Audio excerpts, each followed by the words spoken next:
नमस्कार दोस्तों, मैं मंजरेश आप सभी का अपने YouTube चैनल मंजरेश नॉलेज टीवी में आप सभी का स्वागत करता हूं। तो दोस्तों, जो लोग इस चैनल पहली बार आए वो मेरे चैनल को सब्सक्राइब कर लें, क्योंकि उन्हें इस चैनल पर प्रतिदिन 2 वीडियो देखने को मिलते हैं जो जानकारी जानना आपके लिए अति आवश्यक है। हाँ दोस्तों, आज मैं आपके लिए फिर से एक नई जानकारी लेकर आया हूँ। दोस्तों, अगर आपसे ये कोई कहे आज के ज़माने में टाइम ट्रैवल संभव, सुनने में थोड़ा अजीब है, क्योंकि अभी वो टेक्नोलॉजी अपने पास नहीं है और अभी आने में उसे बहुत समय है।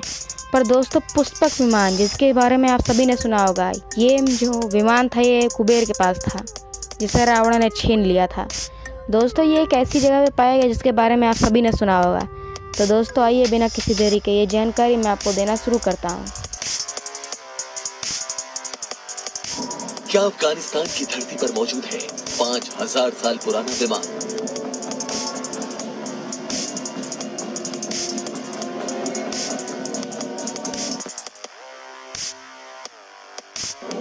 क्या अफगानिस्तान की पहाड़ियों में फंसा हुआ है महाभारत काल का विमान?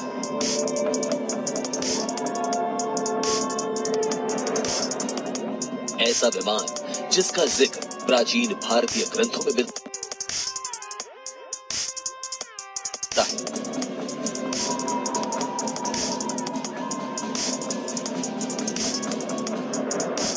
जिसकी तस्वीरें प्राचीन चट्टानों पर उकेरी गई,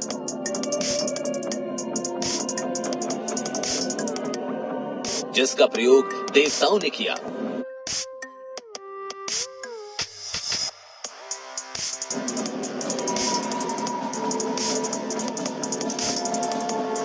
जिससे उड़कर ही देवता एक जगह से दूसरी जगह जाया करते थे, जिसका इस्तेमाल युद्ध में किया जाता था, जो किसी भी ऊंचाई पर उड़ सकता था, जिसकी गति की कोई सीमा नहीं थी। क्या वो विमान आज भी मौजूद है?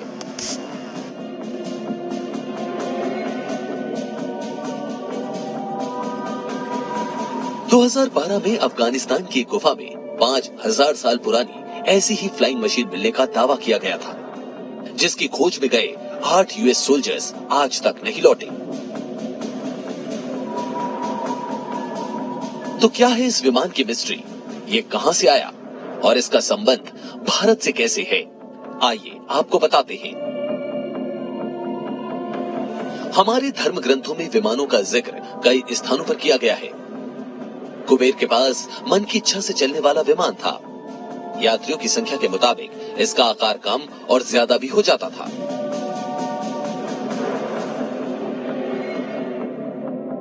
वैसा ही कुछ विमान अफगानिस्तान में मिलने का दावा किया गया।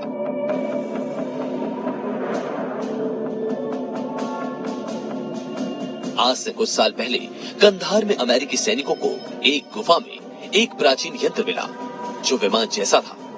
अमेरिकी सैनिक खोज तो कुछ और रहे थे, लेकिन जो उन्हें मिला उसे देखकर वो अपनी आंखों पर यकीन नहीं कर पा रहे थे। उस गुफा में जब वो सैनिक घुसे तो सामने एक बड़ा सा और किसी कथा कहानी में बताया जाने वाला विमान था। दावा किया जाता है कि कुछ देर बाद वहां टाइम जोन एक्टिव हो गया और 8 सैनिक अचानक ही गायब हो गए। आपको ये तो याद होगा कि आतंकी ओसामा बिन लादेन की खोज के लिए अमेरिका ने किस तरह से खुफिया ऑपरेशन चलाया था। करीब 10 साल लगा रहा अमेरिका ओसामा बिन लादेन को ढूंढने में।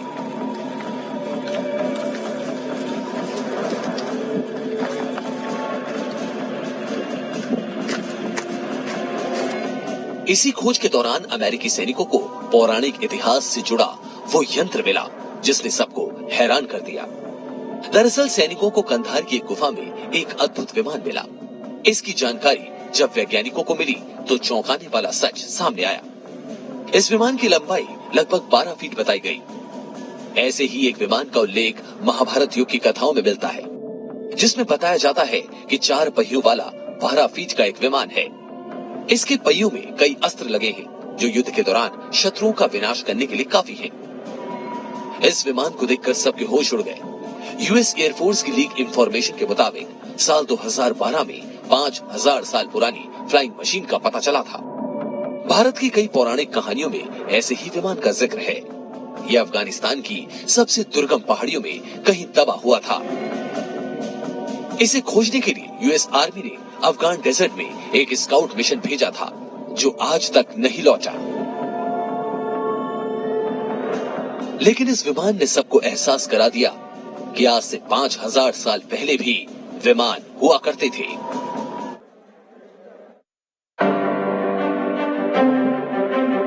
अफगानिस्तान में जो विमान मिला था, क्या वो वाकई महाभारत काल का था या ये सिर्फ एक कोरी कल्पना है? आखिर क्या वजह थी कि अमेरिका के 8 सैनिक उसके पास जाते ही गायब हो गए? इसके बारे में कई रिपोर्ट सामने आ चुकी है। दावा किया जाता है कि ये विमान एक स्ट्रेंज एनर्जी से प्रोटेक्टेड था, इसलिए माना जा रहा है कि सोल्जर्स ने विमान को गुफा से निकालने की कोशिश की और वो इसके टाइम वेल में फंसकर गायब हो गए।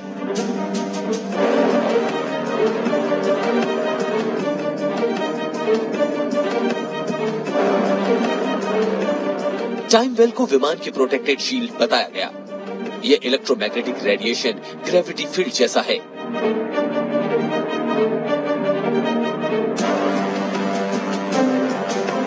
पहली बार इसके बारे में साइंटिस्ट अल्बर्ट आइंस्टीन ने अपनी यूनिफाइड फील्ड थ्योरी में जिक्र किया था। दावा किया जाता है कि जब इस विमान को स्टार्ट करने की कोशिश की गई तो वहां टाइम जोन एक्टिव हो गया और देखते ही देखते उस जोन के अंदर खड़े 8 अमेरिकी सैनिक गायब हो गए।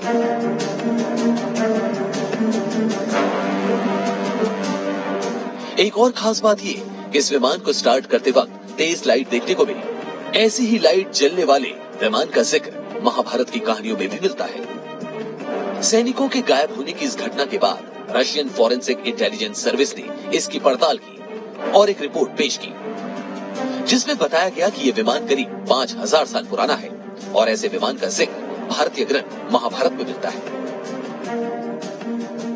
एक और बात जो इसके महाभारत कालीन होने की पुष्टि करती है वो ये है कि महाराज धृतराष्ट्र की पत्नी गांधारी गंधार की राजकुमारी थी। अफगानिस्तान में बसा आज का गंधार ही उस वक्त का गंधार राज्य है। जिन्हें इतिहास की जानकारी है वो जानते हैं कि आज का अफगानिस्तान उस वक्त आर्यव्रत का हिस्सा था और हो सकता है ये विमान उसी युग का हो।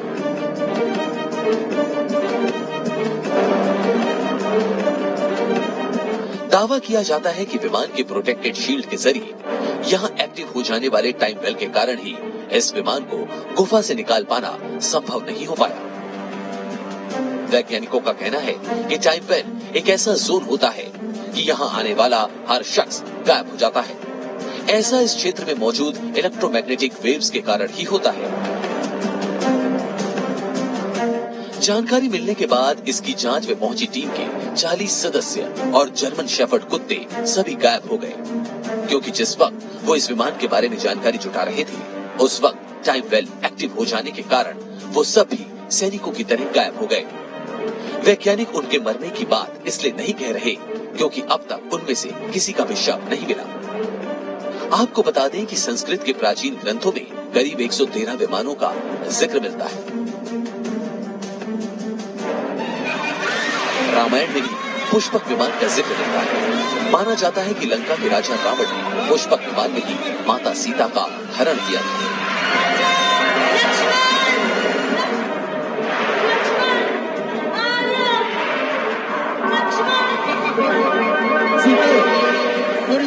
और जब भगवान श्री राम ने रावण का वध किया तो फिर लंका विजय के बाद भगवान श्री राम माता सीता के साथ पुष्पक विमान के जरिए ही अयोध्या लौटे।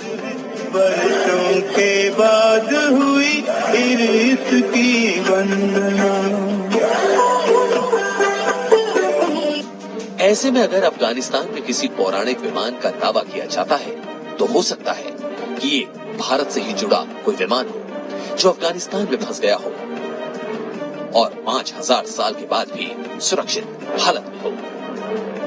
जी, अगर आप सभी को हमारा वीडियो अच्छा लगा हो तो इसे लाइक करें और अगर आप ऐसे वीडियो चाहते हैं तो आप हमारे चैनल को सब्सक्राइब करिए और बेल आइकन को दबाना ना भूलिएगा, जिसके कारण आप सभी को हमारे वीडियो का नोटिफिकेशन आते रहेंगे और आप भी हमारे वीडियो से नई नई जानकारियाँ प्राप्त करते रहेंगे। तो दोस्तों बस आज के लिए इतना ही, हमें आज्ञा दीजिए।